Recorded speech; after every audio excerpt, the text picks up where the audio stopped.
Right.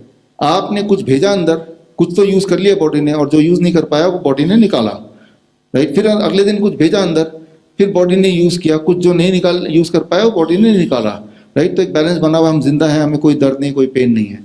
लेकिन जो लोग बीमार हैं, जिनको बीमारी बोलते हैं, वो क्या होता है कि वो बॉडी निकाल तो रही है लेकिन कम निकाल रही है, राइट। ज्यादा जा रहा है, निकल कम रहा है। तो जो एक्सेस है वो बॉडी फिर कहीं ना कहीं मैनेज करती है, स्टोर करती है। वो कहीं भी स्टोर करती है तो उससे जुड़ के एक बीमारी होती है। So you have to understand कि कोई भी बीमारी हो, दैट मीन्स कि बॉडी के अंदर there is something certain things जो कि नहीं होना चाहिए, वो बॉडी में है, राइट। अगर वो घुटनों के इधर है तो वो फिर बोलेगा, वो जॉइंट पेन बोलेगा, आर्थराइटिस बोलेगा, कोई ना कोई और नाम देगा, लेकिन it is an excess accumulation, right. वो एक्सेस एक्यूमुलेशन वो क्रिएटिनाइन के फॉर्म में हो, वो यूरिया के फॉर्म में हो, यूरिक एसिड के फॉर्म में हो, कभी कभी कोलेस्ट्रॉल के फॉर्म में हो, right. I am not saying cholesterol is good और बैड, लेकिन गलत जगह पे अगर कोलेस्ट्रॉल होगा तो बैड है। कैल्शियम गुड और bad, I am not saying that, लेकिन कैल्शियम गलत जगह होगा तो वही स्टोन बन सकता है, सही जगह हो तो हड्डियां मजबूत हो सकती हैं। तो कोई भी न्यूट्रिशन गलत और सही तो होता नहीं है, राइट। वो कौन सी जगह पे है, दैट डिपेंड, उस पे निर्भर करता है कि वो आपके लिए काम करेगा या आपका नुकसान करेगा, दैट्स इट। तो अब बड़ा ही सिंपल, हमें सिर्फ एक काम करना है कि बॉडी के अंदर जितना एक्सेस है उसको अगर हम निकाल देते हैं, जितना भी जिसके पास है, तो पेशेंट ठीक हो जाएगा ना। वही तो दिक्कत है। और निकालने के लिए भगवान ने बहुत सारे तरीके दिए हैं ऑलरेडी, नेचर ने, राइट। उनमें से एक तरीका है, that is we call it the third kidney, तीसरा किडनी। दो किडनी तो है आपके पास, तीसरा क्या है, उससे भी बड़ा kidney, that is the skin, right. Skin is the third kidney, the biggest organ, right. अब आपको ये समझना पड़ेगा कि मान लो कि मैंने इसको, अब इतने में कोई इस बलून को दर्द नहीं हो रहा है क्योंकि इसकी कैपेसिटी के अंदर है, राइट। लेकिन ये कैपेसिटी में बढ़ा दूं, थोड़ा बहुत डिस्कम्फर्ट होगा, कैपेसिटी और बढ़ा दूं, अब डिस्कम्फर्ट ऐसा होगा कि वो सह नहीं जाएगा, अब कुछ ना कुछ करना है। अगर किसी भी डॉक्टर के पास जाएंगे, वो बोलेगा कि भाई इसमें आपने जितना भरना चाहिए था हवा, उससे ज्यादा भर गया, तो थोड़ा हवा निकाल दो। इंपॉर्टेंट ये है, ये नहीं कि थोड़ा हवा निकालते, इंपॉर्टेंट है कि वो थोड़ा हवा कहां से निकालना है, what should be the outlet, right. हवा निकालना है, बात समझ आ गई। हवा कौन से रास्ते से निकालना है, आउटलेट ऐसा हो कि इस बैलून को नुकसान ना पहुंचाते हुए हवा को निकालना है। Try to understand this. हवा को निकालने का एक और तरीका भी मैं निकाल सकता हूं, मैं पिन यहां से बोलूं तब भी तो हवा निकल जाएगा ना, बट कॉस्ट क्या पे करना पड़ेगा मुझे, बैलून भी फट जाएगा। Try to understand that. ये एक बात जो एक मत हो सकते हैं कि ये श्योर है कि आपके बॉडी में कुछ एक्सेस को बाहर निकालना है, but where is the difference, difference in one thing only, कि जो बाहर निकालने का जो रूट है, रास्ता है, वो हमने गलत चूज कर लिया तो हम निकाल तो देंगे, but that will cost the life, right. किसी की जान चली जाएगी, या जान नहीं भी जाएगी तो वो काफी डैमेज हो जाएगा। जितनी बार कोई भी पेशेंट डायलिसिस के लिए जाता है तो ये पक्का है कि उसके अंदर फ्लूइड ओवरलोड हो गया, मतलब ज्यादा फ्लूइड भर गया है, ज्यादा क्रिएटिनाइन भर गया, यूरिया भर गया, XYZ, ज्यादा न्यूट्रिशन भर गया इन द रॉन्ग प्लेस।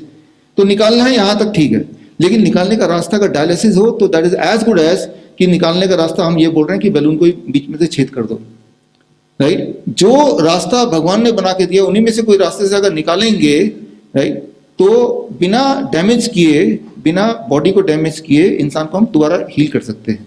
लेकिन अगर जो रास्ता भगवान ने नहीं बनाया उस रास्ते को हम नया बनाएंगे तो हर बार जितनी बार डायलिसिस होता है, जैसे डॉक्टर अवधेश पांडे बोलते हैं कि एवरी टाइम जब डायलिसिस होता है तो मान लीजिए किडनी को 1000 पार्ट में डिवाइड कर लीजिए, तो हर बार 1 part is getting even more damage, right. You are giving a cost to it.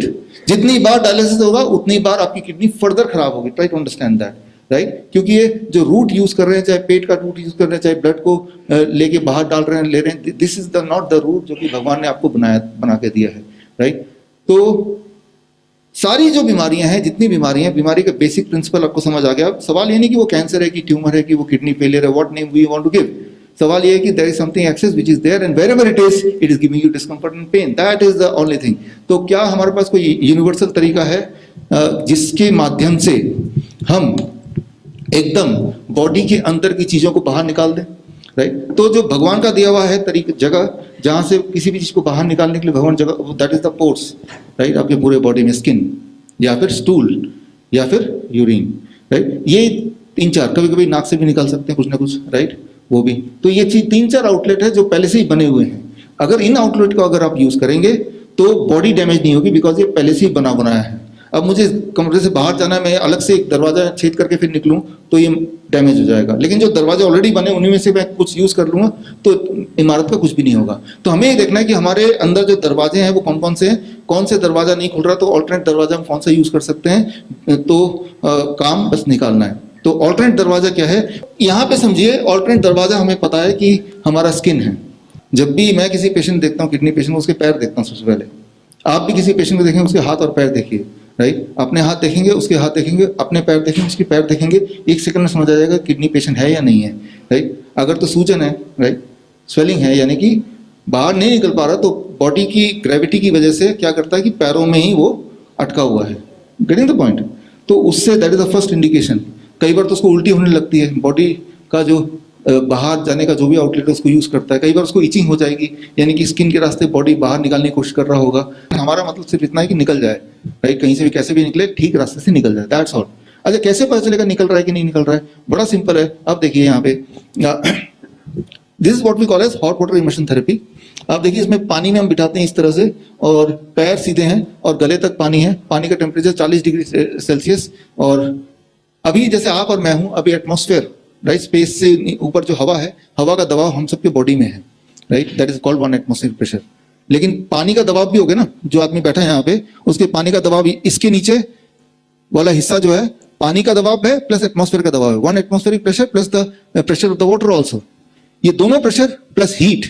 तो जैसे हमने बिठाया, जो भी चीज एक्सेस है वो स्किन के रास्ते निकलना शुरू हो जाएगा, right. If it is creatinine, वो निकलना शुरू हो जाएगा स्किन के रास्ते, और उसका यूरिन का अर्ज, उसे पेशाब आएगा, राइट। वो बोलेगा मुझे पेशाब करने जाना है, तो या तो यूरिन इकट्ठा होगा जो वैसे नहीं यूरिन हो रहा था, या फिर स्किन के रास्ते से होगा। एक्चुअली दोनों चीजें होना शुरू हो जाता है। अच्छा, हमें कैसे पता कि हो रहा है कि नहीं हो रहा है? हम पहले उसका वेट करते हैं वेइंग मशीन से कि भाई आपका वेट कितना है, 65 kg। फिर उसको बिठाते हैं, 2 घंटे बाद फिर वेट करते हैं, निकलने के बाद, ट्राई करने के बाद वेट है 64 kg। तो कितना एक्सेस निकल गया?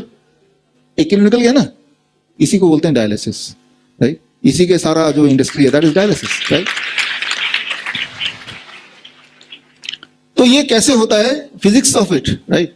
ये इंजीनियर ज्यादा समझ पाएंगे, डॉक्टर कभी नहीं समझ पाएंगे, बिकॉज ये फिजिक्स, बॉडी का फिजिक्स काम करता है। ये समझना होगा आपको कि जैसे ही इस पोस्चर पे कोई बैठता है, उसका जो स्ट्रोक वॉल्यूम है, हार्ट रेट, वो बढ़ता है 20%, और पूरा जो ब्लड है वो इस हिस्से में आ जाता है ज्यादा, पैरों से, राइट, इस हिस्से में आ जाता है। एंड देन, क्योंकि सारे जो ऑर्गन है वहीं पे हैं, पैरों में कुछ खास कुछ है नहीं, right. And then it starts working, right. तो ऐसा होने के बाद बॉडी की केमिस्ट्री काम करने लगती है। There are certain kind of chemical जो बॉडी में कम होने लगते हैं, certain other kind of chemical जो बॉडी में बढ़ने लगते हैं, राइट। इन केमिकल के नाम क्या है, कैसे होता है, वो एक अलग विषय है, will not go in detail, right. जिनको डिटेल में जाना है तो यहाँ पे ये बुक है, बुक के लिंक में जाएंगे, डिटेल में पता चल जाएगा। ये केमिकल चेंजेस आने से skin starts behaving like a kidney, right. ये केमिकल चेंज आने से skin starts behaving like a kidney, right. तो और उससे क्या होता है, 2 घंटा जब बैठता है, sodium excretion increases by about 5 time, potassium bye double, urine output उसका 3 गुना बढ़ जाता है, स्वेलिंग उसका रिड्यूस होने लगता है, वेट रिड्यूस होने लगता है। कैसे पता लगेगा भाई? मेजर करके पता लगेगा। उनका ब्लड प्रेशर, पहले दिन ही ब्लड प्रेशर घट जाता है, पहले दिन ही। For most of our patient जो हिम्स में एडमिट है, या जो हमारे वर्चुअली जिनको देख रहे हैं, पहले दिन ही उनको ब्लड प्रेशर की गोली उनको कम करनी पड़ती है। बिकॉज ब्लड प्रेशर ज्यादा क्यों है? अब देखिए, जब मैं बैलून को फुला रहा हूं तो बैलून का प्रेशर क्या होगा, एयर प्रेशर क्या होगा, ज्यादा होगा कम होगा? ज्यादा। लेकिन थोड़ा हवा निकाल दूं फिर कम हो जाएगा ना।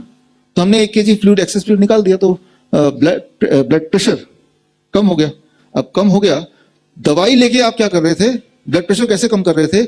आप हार्ट को मजबूर कर रहे थे कम फंक्शन करे, ऐसे आप ब्लड प्रेशर कम कर रहे थे। Do you want that, right? लेकिन हम क्या कर रहे हैं, हम वो जो ब्लड प्रेशर कम ज्यादा होने का जो बेसिक कारण है, try to understand, excess fluid को हटा दिया, 1 kg वो हट गया, और वो पता भी चल रहा है आपको, जिसका जितना ज्यादा फ्लूइड ओवरलोड होगा उसका वेट उतना ज्यादा गिरेगा।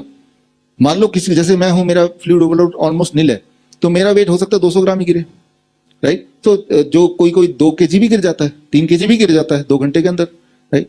तो इससे जो भी चीज आपके बॉडी में जिस मात्रा में भी एक्सेस है, we do not know, we can not calculate, ये हमारे बस की बात नहीं है। लेकिन हमारे बॉडी को ऑलरेडी पता है।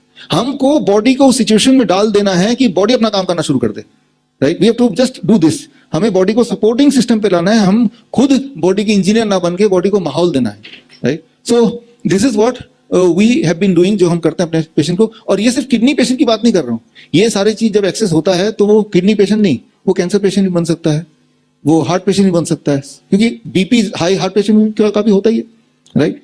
तो अब देखिए व्हाट एल्स, जब हम किसी को हॉट वाटर इमर्शन में बिठाते हैं तो एक और फायदा हो जाता है कि अगर उसका पार्किंसन है तो वो भी ठीक हो जाता है, अल्जाइमर है तो वो भी ठीक हो जाता है, जो न्यूरो डीजेनरेटिव डिजीजेज हैं, डिप्रेशन में वो ठीक होने लगता है। क्योंकि जितनी सारी डिजीजेज मैंने अभी आपको उदाहरण देके बताया, कोई भी डिजीज ले लें, अगर उसके बॉटम में जाएंगे तो आपको दिखेगा कुछ ना कुछ एक्सेस है। For example diabetes, what is the thing which is excess, है ना। तो कोई भी बीमारी का नाम ले लो, उसके अंदर आपको पाएंगे कि कोई चीज जो एक्सेस है। अच्छा, उस एक्सेस शुगर को हटा दें तो क्या डायबिटीज रह जाएगा? No, right. तो लेकिन कितना शुगर एक्सेस है we do not know, right. हमें अंदाजन से बोल रहे हैं, जब हमें कुछ पता ही नहीं है तो हमें सपोर्ट करना है, let the body do, right. तो